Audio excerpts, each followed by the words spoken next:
Nah, kita kan sudah menyinggung sedikit mengenai pengertian dari sarana dan prasarana sebelumnya.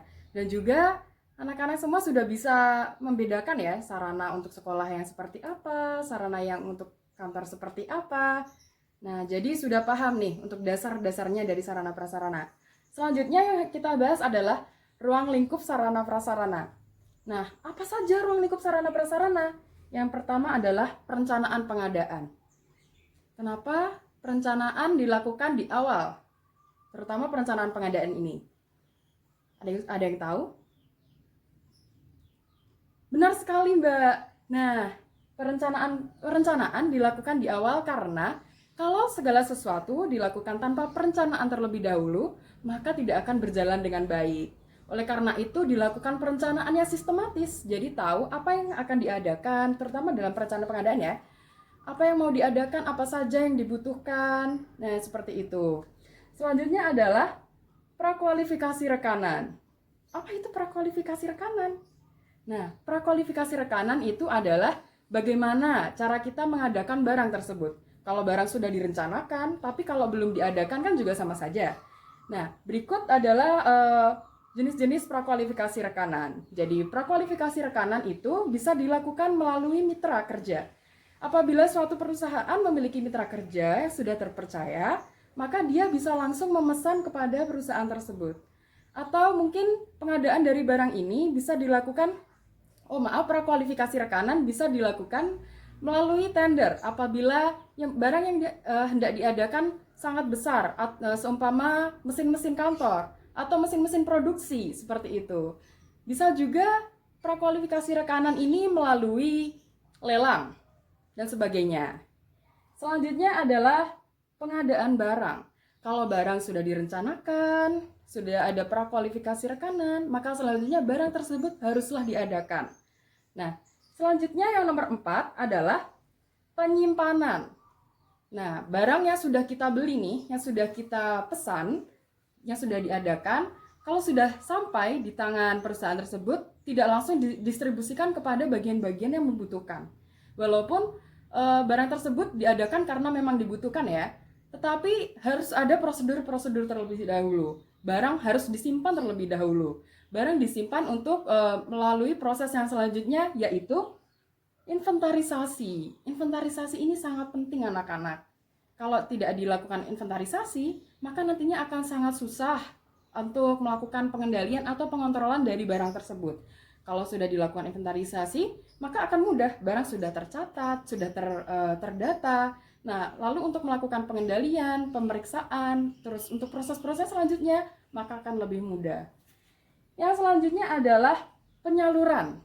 Ketika barang semua itu sudah diinventarisasi, sudah didata, maka langsung disalurkan kepada bagian yang membutuhkan. Nah, selanjutnya adalah pemeliharaan. Nah, pemeliharaan ini merupakan proses yang sangat penting ya. Jadi jangan sampai dilupakan. Walaupun barang sudah disalurkan, sudah digunakan setiap hari, tapi kalau lupa untuk dipelihara, maka benar sekali, maka barang tersebut akan mudah sekali rusak dan penggunaannya tidak optimal lagi. Barang dipelihara agar fungsi-fungsi dari barang tersebut dapat berguna seperti semula atau dapat digunakan dengan baik. Selanjutnya adalah rehabilitasi. Nah, rehabilitasi ini apa? Kan sudah dipelihara, kenapa harus ada rehabilitasi? Rehabilitasi ini dilakukan pada barang-barang yang sekiranya memerlukan perbaikan. Nah, perbaikan ini tentunya akan muncul, akan diketahui ketika sudah dilakukan pemeliharaan. Nah, kalau sudah dilakukan pemeliharaan secara rutin, maka akan tahu apa saja pada bagian apa saja pada barang tersebut atau pada suatu barang yang rusak, maka selanjutnya dilakukan rehabilitasi. Nah, rehabilitasi ini memperbaiki ya bagian apa yang rusak. Selanjutnya dilakukan penghapusan. Kenapa harus dilakukan penghapusan? Kan sudah susah-susah membeli itu barangnya. Nah, penghapusan ini dilakukan pada barang yang sekiranya sudah tidak bisa lagi dilakukan rehabilitasi. Kalau barang tersebut sudah nilainya turun dan sekiranya kalau digunakan lagi tidak akan efektif dan tidak akan menunjang kegiatan aktivitas perkantoran untuk mencapai tujuannya, maka dilakukan penghapusan. Lalu bagaimana Bu kalau tidak dilakukan penghapusan? Coba kalian pikirkan, barang yang sudah tidak memiliki nilai guna lagi atau nilai penggunaannya sudah menurun tetapi masih disimpan saja, bagaimana?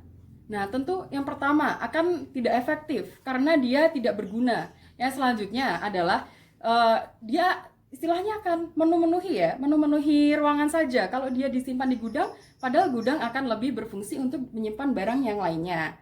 Oleh karena itu, sangat diperlukan dilakukan penghapusan. Yang terakhir adalah pengendalian. Loh, kenapa dilakukan pengendalian? Padahal kan tahap-tahap sebelumnya sudah dilakukan dengan runtut dan sistematis, apalagi sudah ada penghapusan. Nah, pengendalian ini sangatlah penting. Pengendalian adalah kontrol. Tanpa ada kontrol, maka akan sangat susah ya untuk mengetahui barang apa saja yang harus diperbaiki, barang apa saja yang hilang, atau barang apa saja yang perlu diadakan kembali. Oleh karena itu, fungsi kontrol sangat memegang peranan yang sangat penting. Nah, berikut sudah saya sampaikan mengenai ruang lingkup sarana dan prasarana dan pengertian sarana dan prasarana sebelumnya. Mungkin ada yang ingin ditanyakan sebelum kita lanjut? Tidak ada? Baik. Untuk selanjutnya saya minta untuk membuat kelompok 3-4 orang per kelompok. Ya. Nah, selanjutnya akan saya berikan tugas untuk melakukan diskusi mengenai ruang lingkup ini 1-10. Nah, jadi ruang lingkup ini didiskusikan melalui suatu contoh. Jadi mengambil contohnya pada suatu perusahaan A, perusahaan B. Nah, seperti itu. Ya. Saya beri waktu selama 5 menit. Mungkin ada yang ingin ditanyakan terlebih dahulu sebelum melakukan tugas tersebut. Ya, silahkan membuat kelompok.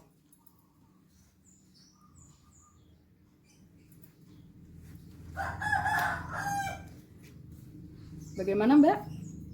Ada yang susah? Ya, saya? Ya. Untuk Mbaknya? Ada yang ingin ditanyakan atau mungkin ada kendala dalam melakukan ini tugasnya? Ya. Nanti kalau ada yang ingin ditanyakan bisa ditanyakan kepada Ibu ya. Nah, anak-anak sudah 5 menit, silahkan dipresentasikan melalui tempatnya masing-masing. Dari kelompok 1 terlebih dahulu. Yang lain memperhatikan ya. Oh iya. Wah, bagus sekali. Beri tepuk tangan untuk kelompok 1. Luar biasa sekali kelompok 1, pemaparan yang sangat bagus dan terperinci ya dari ruang lingkup dari yang pertama hingga terakhir. Sudah paham betul berarti kelompok 1 mengenai ruang lingkup sarana dan prasarana. Selanjutnya Ibu minta kelompok 7. Ya, kelompok 7 silahkan.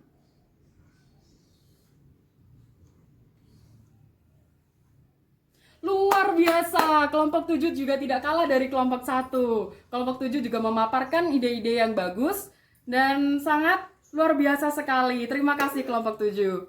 Nah, jadi anak-anak sekiranya dari 2 contoh tadi yang sudah dipaparkan sudah paham betul ya mengenai ruang lingkup sarana dan prasarana. Nah, oleh karena itu sebelum pelajaran saya tutup, saya akan memberikan kalian tugas untuk dikerjakan di rumah. Terima kasih.